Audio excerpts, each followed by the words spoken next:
दोस्तों मैं शुभम कुमार आप सभी का एग्ज़ाम भाई चैनल में स्वागत करता हूं। दोस्तों बिहार पुलिस के सिलेबस को देखते हुए आप लोगों के लिए जीके का और सामान्य ज्ञान का महत्वपूर्ण क्वेश्चन लेकर आया हूं। दोस्तों तो अगर आप लोग मेरे चैनल पर नए हैं तो चैनल को सब्सक्राइब कर ले और बेल आइकन को दबा ले दोस्तों, कि मेरा कोई भी वीडियो चैनल पर अपलोड करूँ तो सबसे पहले जानकारी आप लोगों के पास पहुँचे।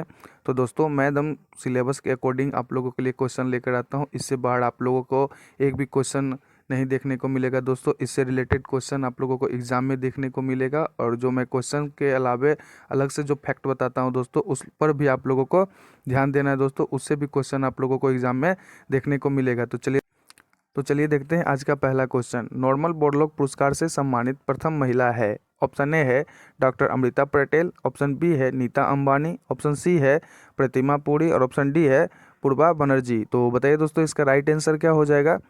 तो दोस्तों इसका राइट आंसर हो जाएगा ऑप्शन नंबर ए। ठीक है, आप लोगों को ध्यान रखना है कि इसका राइट आंसर क्या हो जाएगा, option number A doctor Amrita Patel. ठीक है, नॉर्मल बोरलॉग पुरस्कार से सम्मानित प्रथम महिला कौन है दोस्तों, तो ये डॉक्टर अमृता पटेल है। आप लोगों को ध्यान रखना है, इनको ये पुरस्कार दोस्तों 1992 ईस्वी में दिया गया था। ये आप लोगों को ध्यान रखना है दोस्तों। ठीक है, कब दिया गया था, 1992 ईस्वी में दिया गया था। ये बस आप लोगों को ध्यान रखना। और पहली महिला कौन थी दोस्तों, तो ये ध्यान रखना डॉक्टर अमृता पटेल थी। ठीक है दोस्तों, चलिए नेक्स्ट क्वेश्चन हम लोग देखते हैं कि पुस्तक 1984 किसके द्वारा लिखी गई है। ऑप्शन ए है जॉर्ज ऑरवेल, ऑप्शन बी है आर के नारायण, ऑप्शन सी है सच्चिदानंद सिन्हा और ऑप्शन डी है राजेंद्र प्रसाद। तो बताइए दोस्तों इसका राइट आंसर क्या हो जाएगा। पुस्तक 1984 के लेखक कौन है दोस्तों, तो दोस्तों इसका राइट आंसर हो जाएगा ऑप्शन नंबर ए। आप लोगों को ध्यान रखना है जॉर्ज ऑरवेल। ठीक है दोस्तों, जॉर्ज ऑरवेल इस पुस्तक के लेखक है, किसके 1984। ठीक है, आप लोगों को ये ध्यान रखना है दोस्तों। और इसके अलावा मैं कुछ और आप लोगों को बता देता हूं दोस्तों कि एरिक आर्थर ब्लेक ने 25 जून 1903 ईस्वी को बिहार में के मोतिहारी में इनका जो जन्म हुआ था। आप लोगों को ये ध्यान रखना है दोस्तों। ठीक है, चलिए नेक्स्ट क्वेश्चन हम लोग देखते हैं। लोसांग उत्सव किस राज्य में जनजातियों द्वारा मनाया जाता है। ऑप्शन ए है तिब्बत में, ऑप्शन बी है सिक्किम में, ऑप्शन सी है असम में और ऑप्शन डी है अरुणाचल प्रदेश में।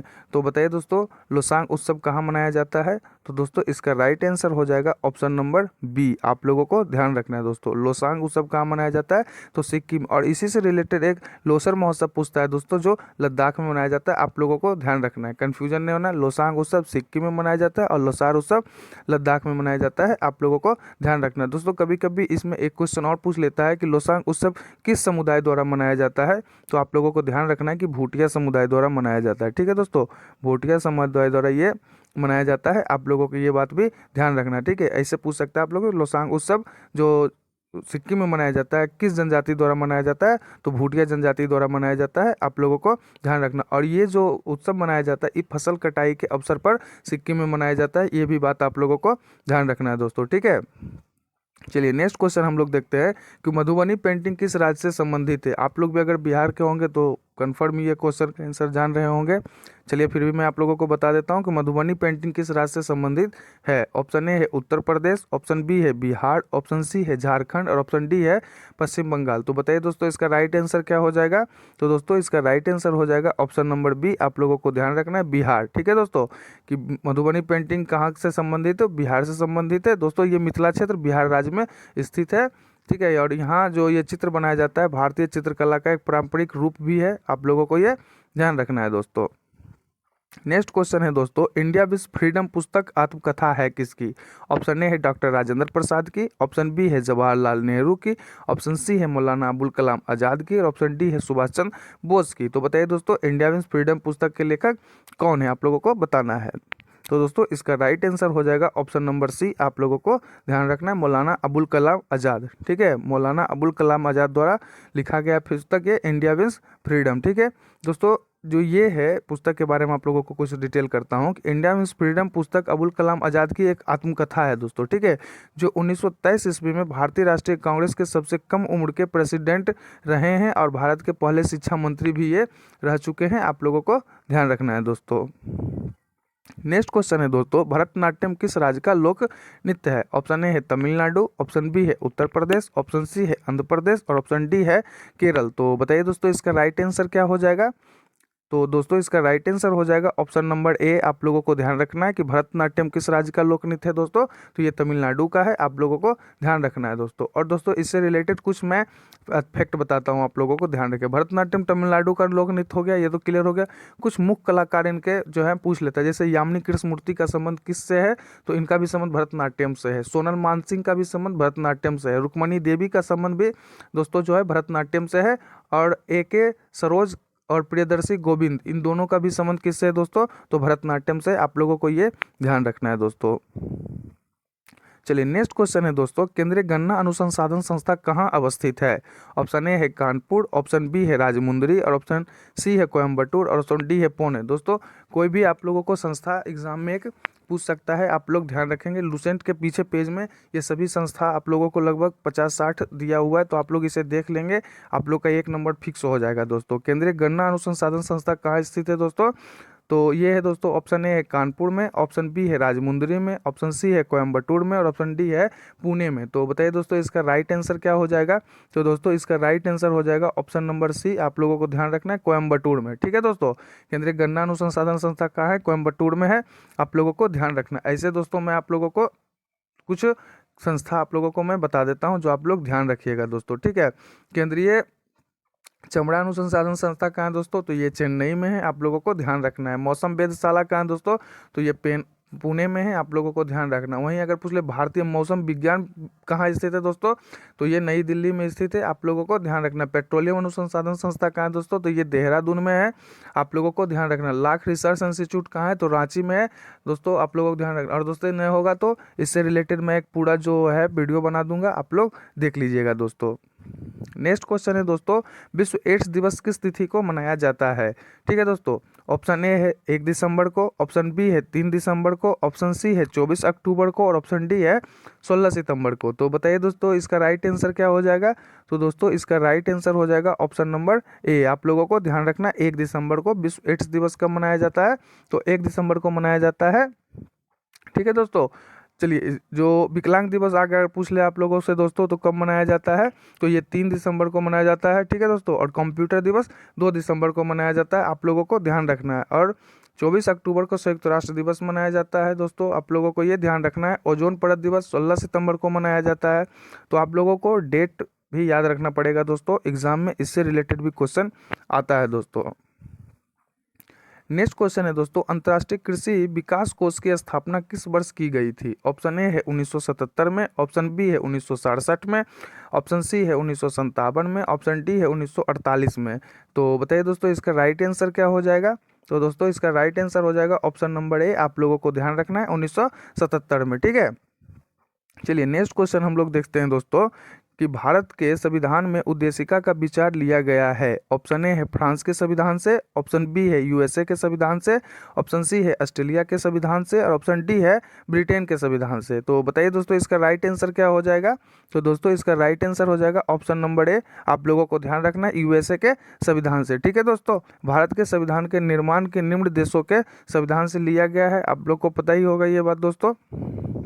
चलिए नेक्स्ट क्वेश्चन हम लोग देखते हैं, भारतीय संविधान के किस अनुच्छेद के अंतर्गत अखिल भारतीय सेवाओं का प्रावधान किया गया है। ऑप्शन ए है अनुच्छेद 310, ऑप्शन बी है अनुच्छेद 311, ऑप्शन सी है अनुच्छेद 312, और ऑप्शन डी है अनुच्छेद 315। तो बताइए दोस्तों इसका राइट आंसर क्या हो जाएगा, तो दोस्तों इसका राइट आंसर हो जाएगा ऑप्शन नंबर सी। आप लोगों को ध्यान रखना है अनुच्छेद 312, ठीक है दोस्तों, आप लोगों को ये ध्यान रखना है। नेक्स्ट क्वेश्चन है दोस्तों, भारतीय संविधान की प्रस्तावना में निम्नलिखित में से किस स्वतंत्रता का वर्णन नहीं है। ऑप्शन ए है आर्थिक स्वतंत्रता, ऑप्शन बी है विश्वास की स्वतंत्रता, ऑप्शन सी है विचार प्रकट करने की स्वतंत्रता, और ऑप्शन डी है धर्म के उपासना की स्वतंत्रता। तो बताइए दोस्तों इसका राइट आंसर क्या हो जाएगा, तो दोस्तों इसका राइट आंसर हो जाएगा ऑप्शन नंबर ए। आप लोगों को ध्यान रखना है आर्थिक स्वतंत्रता का उल्लेख हमारे संविधान में नहीं है दोस्तों, ठीक है, परंतु आर्थिक स्वतंत्रता का उल्लेख आर्थिक स्वतंत्रता का उल्लेख इस संविधान में नहीं है, जबकि भारतीय संविधान की प्रस्तावना में सामाजिक, आर्थिक, राजनीतिक, न्याय, विचार, अभिव्यक्ति, विश्वास, धर्म, उपासना की स्वतंत्रता, प्रतिष्ठा, सम्मान, ये सब समानता, ये सभी है दोस्तों, पर आर्थिक स्वतंत्रता का उल्लेख नहीं है, आप लोगों को ये ध्यान रखना है दोस्तों।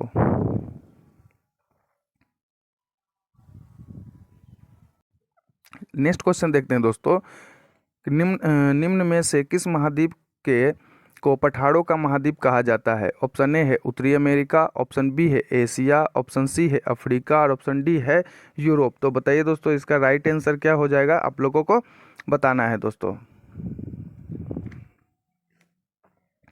तो दोस्तों इसका राइट आंसर हो जाएगा ऑप्शन नंबर सी, आप लोगों को ध्यान रखना है अफ्रीका। ठीक है दोस्तों, कि पठारों का महाद्वीप किसे कहा जाता है? तो अफ्रीका महाद्वीप को कहा जाता है।